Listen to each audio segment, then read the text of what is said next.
Hello guys, S খান টিউটোরিয়ালে সবাইকে স্বাগতম।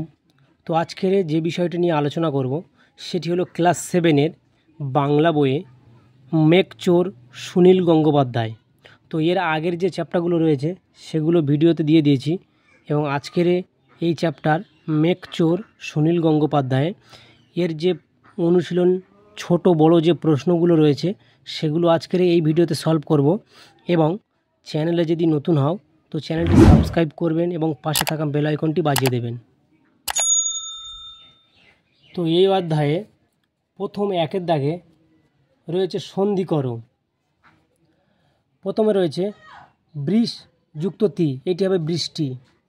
গো যুক্ত এসোনা, গবেষণা। তারপরে রয়েছে আবি যুক্ত কার, আবিষ্কার। অপ যুক্ত ইচ্ছা, অপেক্ষা। পরি যুক্ত ইচ্ছা, পরীক্ষা। কিম যুক্ত তু, কিন্তু। দুয়ের দাগে রয়েছে সন্ধি বিচ্ছেদ করো। প্রথমে রয়েছে নিরুদ্দেশ, নি যুক্ত উদ্দেশ, নিরুদ্দেশ। তারপরে রয়েছে উত্তাপ, উত যুক্ত তাপ, উত্তাপ। তারপরে রয়েছে নির্জন, নি যুক্ত জন, নির্জন। যুগান্ত, যুগ যুক্ত অন্ত, যুগান্ত। তিনের দাগে নিচের শব্দগুলিতে ব্যবহৃত নর্থক উপসর্গগুলি দিয়ে নতুন শব্দ তৈরি করো। তো ওখানে উপসর্গ রয়েছে, দেয়া রয়েছে, যেমন দেয়া রয়েছে। এখানে নতুন শব্দ তৈরি করতে বলেছে। তো এখানে লেখা রয়েছে অচেনা, তো এখানে নতুন শব্দ হবে অকাজ, অজানা, অবেলা, অসুখী। তারপর রয়েছে নিখুঁত, তো এটি হবে নিটল, নিখাদ। তারপর রয়েছে বিদেশ, এটি হবে বিজ্ঞান, বিচার, বিগত, বিচিত্র। নিশ্চিহ্ন, নিশ্চল, নিরাপদ, নিঃশ্বাস। তারপরে রয়েছে বেবন্দোবস্ত, এটি হবে বেকার, বেহিসেবি, বেপরোয়া।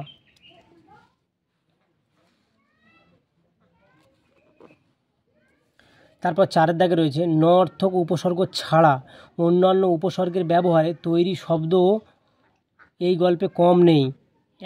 এখানে সেই ধরনের একটি করে শব্দ দিয়ে দেয়া হলো। প্রতিটি উপসর্গ দিয়ে তৈরি আরও 5টি করে শব্দ লিখতে হবে তোমাকে।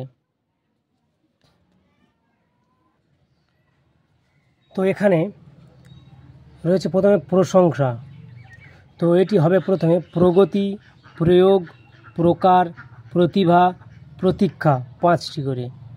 তারপর রয়েছে আলাপ, আকৃতি, আগামী, আচরণ, আকাঙ্ক্ষা, আসন্ন। তারপর রয়েছে বিজ্ঞানী, বিষয়, বিকার, বিরাট, বিজয়, বিলাপ।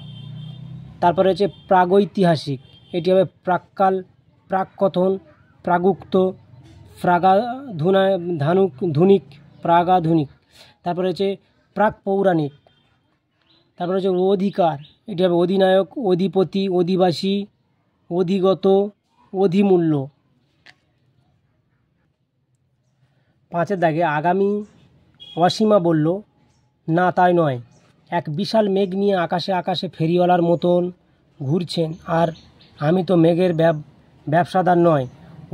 উদ্ধৃতাংশটি ফেরিওয়ালা আর ব্যবসাদার শব্দ দুটি পাচ্ছি। এই ওয়ালা এবং দার অনুসর্গ দুটি ব্যবহৃত করে অন্তত 5টি করে নতুন শব্দ বানাও।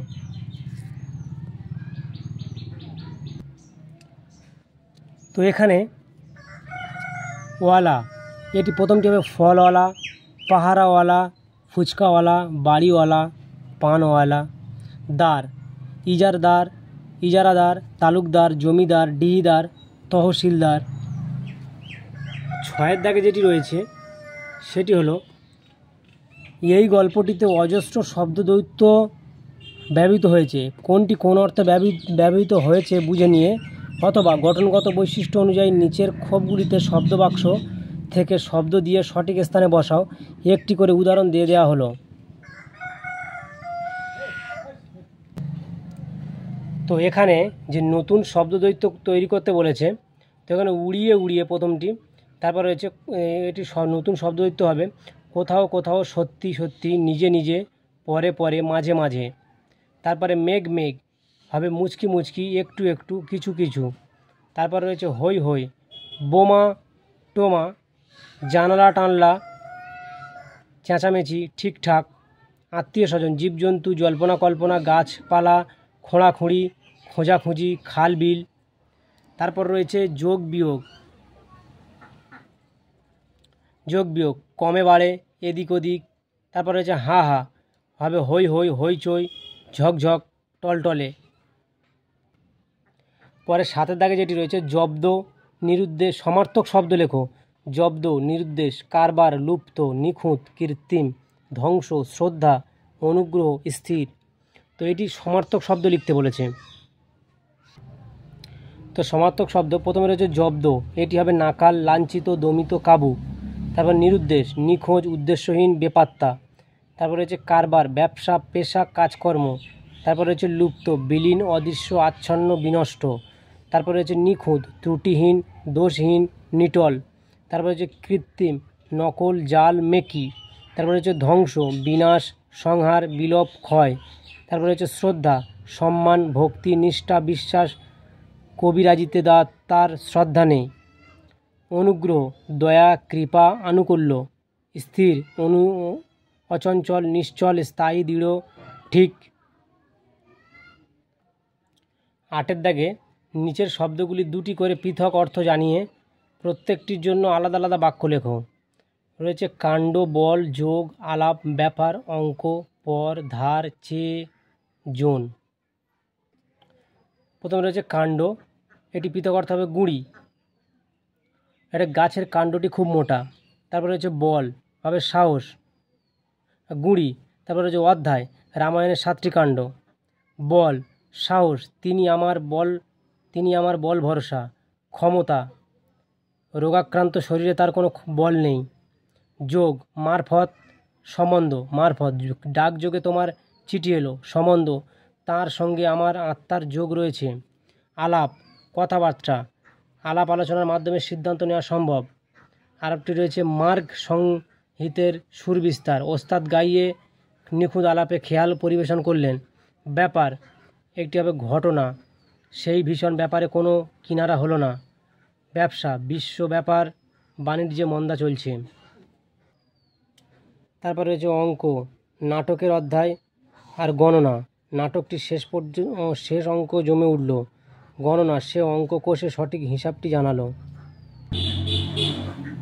তারপর রয়েছে পরবর্তী, পর হবে পরবর্তী, অনাত্মীয়। পরবর্তী, পরলোকে তার আস্থা নেই। অনাত্মীয়, সে আমার পর নয়। ধার, তীক্ষ্ণতা, ঋণ, হবে ছুরির ধার পরীক্ষা করছি। ঋণ, তোমাকে অনেক টাকা ধার দিয়েছি, আর নয়। তারপর রয়েছে চেয়ে, অপেক্ষা আর দেখা। অপেক্ষা, তার চেয়ে বয়সে তুমি অনেক ছোট। দেখা, সে আকাশের দিকে চেয়ে আছে। জন, লোক, মজুর। লোক, এমন জনশূন্য স্থানে রাত্রে খাওয়া যাওয়া ঠিক নয়। মজুর, চাষের কাজে জন খাটানো হয়। 9 দাগে সমচ্চরিত, প্রায় সমচ্চরিত ভিন্নার্থক শব্দগুলি অর্থ লিখে আলাদা আলাদা বাক্য রচনা করো। এখানে রয়েছে চাপা, চাঁপা, যোগ, যুগ, লক্ষ্য, লক্ষ্য, দেশ, দেশ, চুরি, চুড়ি, কাঁটা, কাটা, কাঁটা। তো এখানে রয়েছে চাপা, এর অর্থ হলো লুকোনো। খারাপ খবর চাপা থাকা ভালো না, খারাপ খবর চাপা থাকে না। চাঁপা, চাঁপা ফুল, গাছটি চাঁপা ফুলে ভরে গেছে। যোগ, সম্পর্ক, তার সঙ্গে আমার রক্তের যোগ আছে। আরেকটি রয়েছে যুগ, হবে সময়, বহু যুগ ধরে আমি তোমার জন্য অপেক্ষা করছি। তারপর রয়েছে লক্ষ্য, লক্ষ্যটি হবে লাখ, নজর, 1 লক্ষ টাকার বিনিময়ে সে জমিটি পেয়েছিল। একটা লক্ষ্য, উদ্দেশ্য, পাখিকে লক্ষ্য করে সে তীর ছুঁড়েছে। তারপর রয়েছে দেশ, হবে স্বদেশ, এই দেশ আমার জন্মভূমি। তারপর রয়েছে দেশ, হিংসা, হিংসা দেশ ভুলে গিয়ে এক হয়, হও। চুরি, হবে হরণ, দিন দুপুরে এত বড় চুরির ঘটনা বহুদিন দেখা যায়নি। আরও রয়েছে চুড়ি, হাতের গয়না, সে মেলা থেকে কাঁচের চুড়ি কিনেছিল। কাটা, ছেদন, গাছ কাটা উচিত নয়। কাঁটা, কণ্টক, গোলাপ গাছে কাঁটা থাকে। 10 দাগে 1-2টি বাক্যে উত্তর দাও। 10-1, মেঘচোরের মতো তোমার পড়া 2-1টি কল্পবিজ্ঞানের গল্পের নাম বলো। এখানে উত্তর হবে মেঘচোরের মতো আমার 2টি পড়া কল্পবিজ্ঞানের গল্প হলো সত্যজিৎ রায়ের প্রফেসর শঙ্কু, বঙ্কুবাবুর বন্ধু এবং শীর্ষেন্দু মুখোপাধ্যায়ের পাগলা গণেশ। 2 দাগের প্রশ্ন, এই গল্পে কজন চরিত্র তাদের নাম লিখি? এই গল্পে প্রত্যক্ষভাবে 2টি চরিত্র রয়েছে, এছাড়া 2টি চরিত্রের কথা বলা হয়েছে। প্রত্যক্ষ চরিত্র 2টি হলো পুরন্দর চৌধুরী এবং অসীমা। অন্য 2টি চরিত্র হলো বিজ্ঞানী কার্পভ এবং পুরন্দর চৌধুরী ভাই দিগ্বিজয়। 10-3 মেঘচোর কাকে বলা হয়েছে? উত্তর, মেঘচোর কাকে বলা হয়েছে, এটি উত্তর হবে বিজ্ঞানী পুরন্দর চৌধুরীকে মেঘচোর বলা হয়েছে। 10-4 পুরন্দরের সংক্ষিপ্ত পরিচয় দাও। পুরন্দর চৌধুরী একজন বিশ্ববিখ্যাত বৃষ্টিবিজ্ঞানী। তার বয়স 50-এর কাছাকাছি, মুখখানা প্রায় চাঁদের মতো গোল এবং ফর্সা। তিনি আকাশের মেঘকে কৃত্রিম উপায়ে এক স্থান থেকে অন্য স্থানে সরিয়ে নিয়ে যেতে পারেন। সাহারা মরুভূমিতে 1 মাসে 100 ইঞ্চি বৃষ্টিপাত ঘটিয়ে তিনি বৈজ্ঞানিক সমাজে বিশেষ করে প্রশংসিত এবং আবার সমালোচিত হয়েছেন। 5 অসীমা সম্বন্ধে 2-1টি বাক্যে লেখো।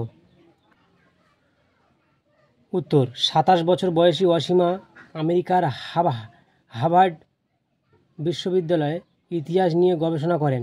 আপাতদৃষ্টিতে এটি তার পরিচয় হলেও পরে প্রকাশ পায় যে তিনি ভূগোল এবং কম্পিউটারেও অসামান্য দক্ষ। তার চেয়েও বড় তার পরিচয় যে তিনি পুরন্দরের ভাইজি বলে তিনি নিজের পরিচয় দিলেও আসলে বিজ্ঞানী কার্পভের কন্যা। পরের প্রশ্ন, 10-6 পুরন্দর কি সাংঘাতিক কাণ্ড করেছেন? উত্তর, বৃষ্টিবিজ্ঞানী হিসেবে তার বিখ্যাত পুরন্দর চৌধুরী সাহারা মরুভূমিতে 1 মাসে 100 ইঞ্চি বৃষ্টিপাত ঘটিয়ে সাংঘাতিক কাণ্ড করেছেন। পরের প্রশ্ন, রাষ্ট্রসংঘে বিভিন্ন দেশ কি দাবি তুলেছে? এখানে উত্তর, রাষ্ট্রসংঘে বিভিন্ন দেশ দাবি তুলেছে মেঘ চুরির মতো বিষয়টিকে যেন আইন করে আটকানো হয়।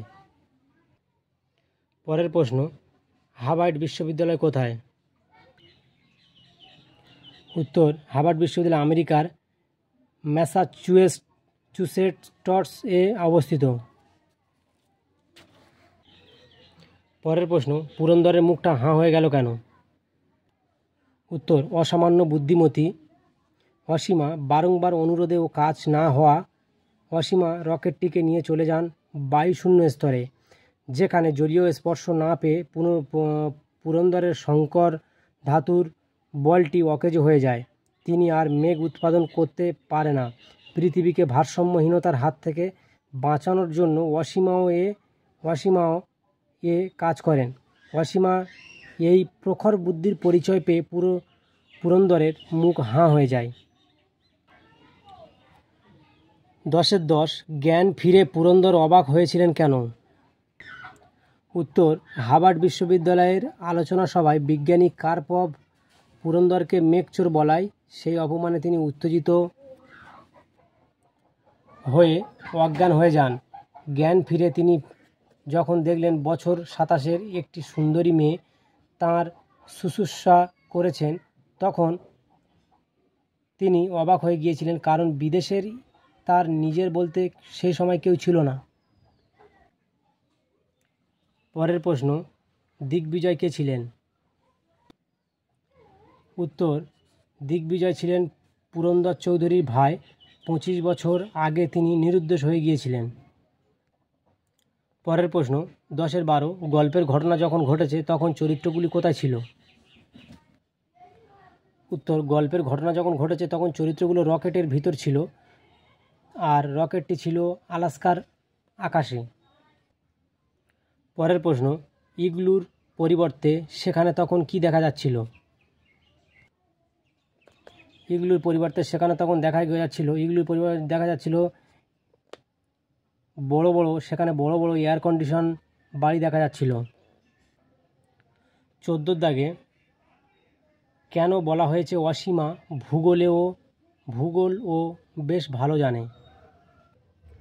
উত্তর, ভূগোল বেশ ভালোই জানত অসীমা, কিন্তু সেটা অজানা ছিল পুরন্দর চৌধুরী। বরফে ঢাকা সোনালি পাহাড়টার নাম জিজ্ঞাসা করলে অসীমা উত্তর দিয়েছিলেন ওটার নাম মাউন্ট চেম্বারলিন। শুধু তাই নয়, পাশে কুয়াশা ঢাকা হ্রদটির নামও বলেছিলেন লেক স্ট্রেভার। এই জবাব পেয়েই পুরন্দর বলেছিলেন যে অসীমা ভূগোলেও বেশ ভালো জানে। 15 দাগে প্রশ্ন, কে কোথা থেকে কোথায় মেঘ এনেছিল? এখানে উত্তরটি হবে পুরন্দর চৌধুরী সাইবেরিয়া থেকে সাহারায় মেঘ এনেছিলেন। 16 দাগে প্রশ্ন, তুষার যুগ কাকে বলে? উত্তর, আদিম যুগে পৃথিবী হাজার হাজার বছর ধরে বরফের চাদরে ঢাকা পড়েছিল। তাপমাত্রা ছিল হিমাঙ্কের নিচে। সেই সময়কেই তুষার যুগ বলে অভিহিত করা হয়। পৃথিবীতে এইরূপ তুষার যুগের আবির্ভাব বেশ কয়েকবার হয়েছে। পরের প্রশ্ন, পৃথিবী থেকে কত জল সারা বছর বাষ্প হয়ে মেঘে উড়ে যায়? উত্তর, সারা বছর পৃথিবী থেকে 95,000 কিউবিক মাইল জল বাষ্প হয়ে আকাশে উড়ে যায়। 18 দাগে প্রশ্ন, মানুষের জন্য বেশি বৃষ্টি দরকার কেন? উত্তর, পৃথিবীতে মানুষের সংখ্যা দিন দিন বেড়ে যাচ্ছে বলেই বেশি বৃষ্টি দরকার পড়েছে। 19 দাগে প্রশ্ন, আটলান্টিস কি? উত্তর, আটলান্টিস হলো একটি লুপ্ত সভ্যতা। এটি গ্রিক লেখকদের জল্পনা কল্পনা বিষয় ছিল, যার সন্ধান এখনও পাওয়া যায়নি। 20 দাগে প্রশ্ন, পুরন্দরের মতে আটলান্টিসের অবস্থান কোথায়?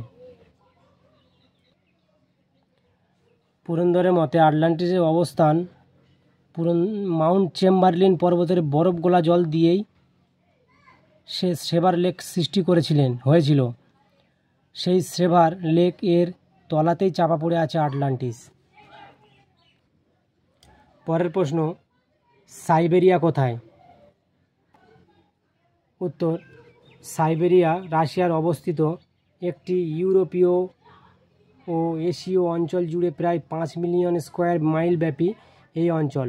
মস্কো থেকে প্রশান্ত মহাসাগরের উপকূল পর্যন্ত ট্রান্স সাইবেরিয়ান রেলওয়ে এই অঞ্চলের মধ্য দিয়ে গিয়েছে। পরের প্রশ্ন, অসীমা কেন পুরন্দরকে ফেরিওয়ালা বলে ব্যঙ্গ করেছে? পুরন্দর বলেছিলেন তিনি ইচ্ছামতো জল থেকে মেঘ তৈরি করে বিভিন্ন দেশে বিক্রি করে দিতে পারেন। এজন্যই অসীমা পুরন্দরকে ফেরিওয়ালা বলে ব্যঙ্গ করেছেন। পরের প্রশ্ন, অ্যালয় কি? অ্যালয় হলো সংকর ধাতু। গল্পে পুরন্দর চৌধুরী অ্যালয়টিকে মার্কারির সঙ্গে আরও 11টি ধাতু দিয়ে মিশিয়ে তৈরি করা। জলের ছোঁয়া লাগলেই অ্যালয়টি গরম হতে শুরু করে। পরের প্রশ্ন, পুরন্দরের তৈরি গোলকটিতে আছে এমন কোন ধাতুর নাম গল্পে পেলে? উত্তর, পুরন্দরের তৈরি অ্যালয়েড গোলকটিতে ব্যবহৃত ধাতুর নাম মার্কারি। পরের প্রশ্ন, পুরন্দরের তৈরি গোলকটি এয়ার টাইট রাখতে হয় কেন? উত্তর, পুরন্দরের তৈরি গোলকটি জলের সংস্পর্শে এলে গরম হতে শুরু করে। বাতাসে যে সামান্য জলীয় বাষ্প থাকে তাতেই এটি গরম হতে শুরু করে। সেজন্য গোলকটিকে সবসময় এয়ার টাইট রাখতে হয়। 26 দাগে প্রশ্ন, প্রকৃতিকে ধ্বংস করা একটা অপরাধ। কে কাকে কখন বলেছে? উত্তর, পুরন্দর চৌধুরী যখন সেভার লেকের জল শুকিয়ে ফেলার জন্য রকেট থেকে তার অ্যালয় বলটিকে নিচে ফেলতে যাবেন, তখন অসীমা তাকে উল্লেখিত কথাগুলো বলেছিলেন। পরের প্রশ্ন, অসীমার পরিচয় কি? উত্তর, অসীমার প্রকৃত পরিচয় তিনি বিজ্ঞানী ডক্টর কার্পভের মেয়ে। 28 দাগে প্রশ্ন, তাহলে আমরা গুঁড়ো হয়ে যাব। কে কাকে কেন বলেছে? উল্লেখিত উক্তিটি পুরন্দর চৌধুরীকে উদ্দেশ্য করে অসীমা বলেছেন। পুরন্দর চৌধুরী সেভার লেকের জল শুকিয়ে ফেলার জন্য তার অ্যালয় বলটিকে রকেট থেকে নিচে ফেলতে চেয়েছিলেন, কিন্তু তারা যে ইতিমধ্যে বায়ুমণ্ডল ছাড়িয়ে উপরে উঠে এসেছেন সে কথা পুরন্দর জানতেন না। বায়ুমণ্ডলের বাইরে চলে এলে রকেটের কোনো অংশ খোলা যায় না, তাতে রকেটটি ভেঙে যাওয়ার সম্ভাবনা থাকে। 29 দাগে প্রশ্ন, অসীমার বিশেষ আগ্রহ কোন বিষয়ে? অসীমা ইতিহাসের ছাত্রী হলেও কম্পিউটারে তার বিশেষ আগ্রহ। 10-30 পৃথিবীর জল যেমন আছে তেমনই থাকুক, কে কখন এই কথা বলেছে? উত্তর, উল্লেখিত উক্তিটি অসীমা পুরন্দরকে উদ্দেশ্য করে বলেছেন। পুরন্দর তার তৈরি অ্যালয়টিকে সেভার লেককে শুকিয়ে ফেলার জন্য সেভার লেকের জলে ফেলতে চেয়েছিলেন, কিন্তু অসীমা তাদের রকেটটাকে বায়ুমণ্ডলের বাইরে নিয়ে গিয়ে মহাশূন্যের ভিতর অ্যালয় বলটিকে রেখে এসেছিলেন এবং উল্লেখিত মন্তব্যটি করেছিলেন। 11 নিজের ভাষায় উত্তর লেখো। 11 এই গল্পে কে কাকে কেন 11 এই গল্পে কাকে কেন মেঘচোর বলা হয়েছে, তার মেঘ চুরির কৌশলটি সংক্ষেপে লেখো। উত্তর, স্বনামধন্য সাহিত্যিক সুনীল গঙ্গোপাধ্যায় লিখিত মেঘচোর গল্পে বিজ্ঞানী পুরন্দর চৌধুরীকে মেঘচোর বলা হয়েছে কেননা তিনি সাইবেরিয়ার জলভরা মেঘ চুরি করে এনে সাহারায় বৃষ্টি নামিয়েছিলেন। বিজ্ঞানী পুরন্দর চৌধুরী একটি অ্যালয় বল তৈরি করেছিলেন যেটি জলের সংস্পর্শে এলেই উত্তপ্ত হয়ে উঠত। এর দ্বারা তিনি দুর্গম অঞ্চলের জলাশয়ের জল বাষ্পীভূত করে মেঘ সৃষ্টি করতেন এবং অন্যত্র সেই মেঘ থেকে বৃষ্টিপাত ঘটাতেন। যে কোনো দেশের মেঘ যে কোনো দেশের উপর দিয়ে উড়ে যাওয়ার কোনো আইনি জটিলতা নেই, কিন্তু তার অধিকারের সব মেঘ থাকলে তিনি ঠিক করবেন কখন কোন দেশে কতটা বৃষ্টি হবে, এভাবে তিনি হয়ে উঠবেন প্রকৃত অর্থেই পুরন্দর, আকাশের দেবতা ইন্দ্র। 11 বিজ্ঞান মানুষকে দিয়েছে অমিত বল, কিন্তু অযোগ্য মানুষের হাতে সেই ক্ষমতা হয়ে উঠতে পারে বিপজ্জনক এবং প্রাণঘাতী। পঠিত গল্পটি অবলম্বনে উপরে উদ্ধৃতটি বিশ্লেষণ করো। 2 প্রশ্ন, সুনীল গঙ্গোপাধ্যায়ের মেঘচোর গল্পটি একটি কল্পবিজ্ঞানের গল্প এবং গল্পটির উল্লেখযোগ্য বিজ্ঞানী চরিত্রটি হল বৃষ্টি বিজ্ঞানী পুরন্দর চৌধুরী। তিনি বৃষ্টিকে নিমন্ত্রণ করতে পারদ সহ 11টি ধাতুর সংমিশ্রণে তৈরি করেছিলেন এক সংকর ধাতু অ্যালয় গোলক, যা জলীয় বাষ্পের সংস্পর্শে এলে ধীরে ধীরে উত্তপ্ত হয়। অ্যালয় গোলকটি পৃথিবীর যে কোনো বড় জলাশয়ের জলই অত্যন্ত অল্প সময়ের মধ্যেই বাষ্পে পরিণত করে মেঘ তৈরি করতে সক্ষম। বিজ্ঞানী পুরন্দর চেয়েছিলেন লেক সেভার এর মতো তুষারাবৃত জলাশয়টিকে 5 মিনিটের মধ্যে শুকিয়ে ফেলতে, আর এই জলাশয় থেকে সৃষ্ট 95,000 কিউবিক মাইল আয়তনের মেঘটিকে নিজের খেয়াল খুশি মতো দেশান্তরে নিয়ে যেতে চেয়েছিলেন। প্রয়োজনে যে কোনো দেশকে সেই মেঘ বিক্রি করতে চান তিনি। পুরন্দরের এই মেঘ তৈরির কৌশল এবং সেই মেঘ অর্থের বিনিময়ে বিক্রি আসলে মেঘ চুরিরই সমান। পুরন্দর চৌধুরী মেঘের ওপর খবরদারি করতে গিয়ে আসলে প্রকৃতির ভারসাম্য নষ্ট করতে চেয়েছিলেন। কার্পভের ওপর ব্যক্তিগত ক্রোধ, নাম যশ প্রতিপত্তি আর দেবরাজ ইন্দ্রের সমান ক্ষমতা পাওয়ায় লালসায় প্রকৃতির ধ্বংস সাধনে মেতে উঠেছিলেন চৌধুরী। যে বিজ্ঞান সভ্যতাকে এগিয়ে নিয়ে যে চলে সেই বিজ্ঞানেরই বলে অযোগ্য মানুষ চৌধুরীর বিপজ্জনক ও প্রাণঘাতী খেলায় মেতে উঠেছিলেন। 11.3 পুরন্দর চৌধুরীর চরিত্রটি তোমার কেমন মনে হয়েছে বিশ্লেষণ করো। সাহিত্যিক সুনীল গঙ্গোপাধ্যায় লিখিত মেঘচোর গল্পের কেন্দ্রীয় চরিত্র হল পুরন্দর চৌধুরী। পুরন্দর শব্দের অর্থ ইন্দ্র, যিনি আকাশের দেবতা। আলোচ্য গল্পে আমরা দেখতে পাই যে পুরন্দর চৌধুরী হলেন বিজ্ঞানী। তিনি এমন এক আবিষ্কার করেছেন যা বৈজ্ঞানিক ক্ষেত্রে অসাধারণ, কিন্তু ব্যক্তিগতভাবে চরিত্রটি নীতিহীন, প্রতিশোধকামী, অহংশস্য এক চরিত্র। তাই ডক্টর কার্পভের ওপর প্রতিশোধ নিতে গিয়ে তিনি সারা পৃথিবীর ক্ষতি করতে চেয়েছিলেন, নষ্ট করতে চেয়েছিলেন পৃথিবীর ভারসাম্য। এমনকি মৃত্যুর বিনিময়েও তিনি পৃথিবীর মানুষের কাছে একজন বড় বিজ্ঞানী হয়ে রয়ে যেতে চেয়েছিলেন। এ ধরনের মানুষকে সভ্যতার শত্রু বললেও কম বলা হয়। তার আবিষ্কার বৈজ্ঞানিক ক্ষেত্রে নিঃসন্দেহে যুগান্তকারী, কিন্তু তা মোটেই জনহিতকর নয়। 11.4 গল্পটি অবলম্বনে অসীমা চৌধুরী চরিত্রটি সম্বন্ধে তোমার মতামত জানাও। সুনীল গঙ্গোপাধ্যায়ের মেঘচোর গল্পের পুরন্দর চৌধুরীর চরিত্রের বিপরীতে অসীমার অবস্থান।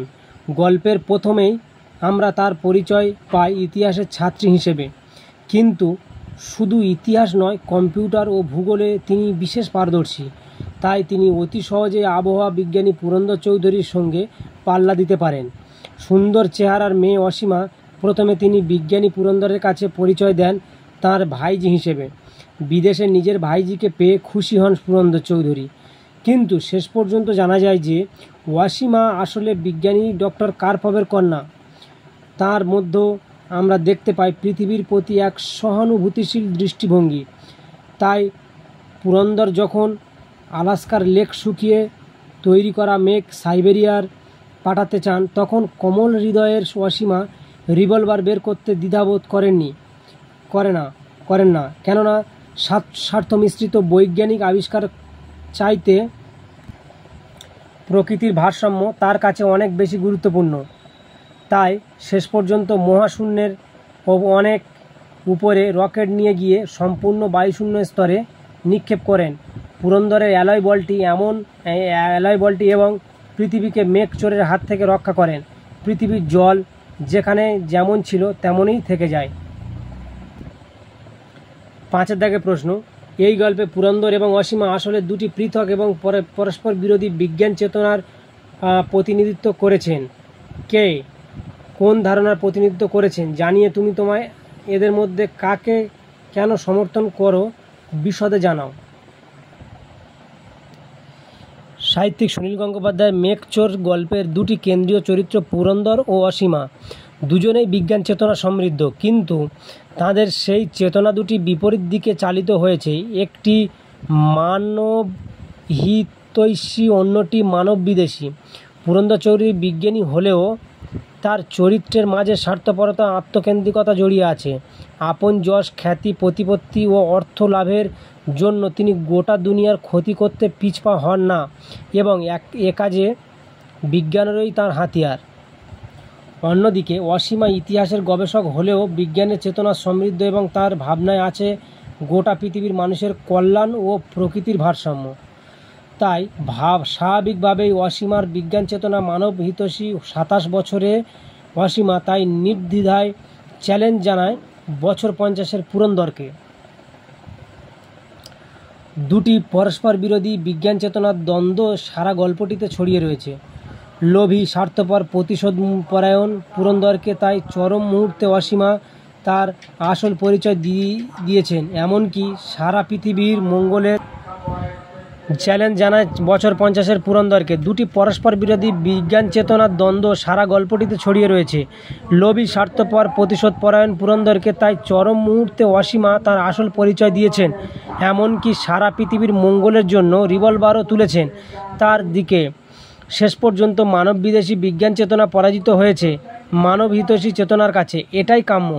লেখকের বার্তাও তাই নিঃসন্দেহে দুটি চরিত্র তথা বিজ্ঞান চেতনার দুই প্রতিনিধির মধ্যে আমি সমর্থন করি অসীমাকে, কেননা তার মতো মানুষের হাত ধরেই পৃথিবী চরম ধ্বংসের হাত থেকে রক্ষা পাবে। তার অনুভূতি সাধারণ মানুষের পৃথিবীকে ভালোবাসা শেখাবে। 11.6 গল্পটিতে যতগুলি স্থান নাম আছে তার একটি তালিকা তৈরি করে প্রতিটি স্থান সম্বন্ধে সংক্ষেপে লেখো। মেঘচোর গল্পে সুনীল গঙ্গোপাধ্যায় অত্যন্ত সংক্ষিপ্ত পরিবেশে বেশ কিছু বিখ্যাত অঞ্চলের সঙ্গে পরিচয় করিয়ে দিয়েছেন। স্থানগুলি হল সাহারা মরুভূমি প্রথম, পৃথিবীর বৃহত্তম মরুভূমি, উত্তর আফ্রিকার আটলান্টিক মহাসাগর থেকে নীলনদ পর্যন্ত প্রসারিত। এই মরুভূমির আয়তন 55 লক্ষ বর্গকিমি। সাহারা মরুভূমির মধ্যে পশ্চিম মিশর, পশ্চিম সুদান, লিবিয়া, তিউনিসিয়া, আলজেরিয়া, মালি, নাইজার, চাঁদ,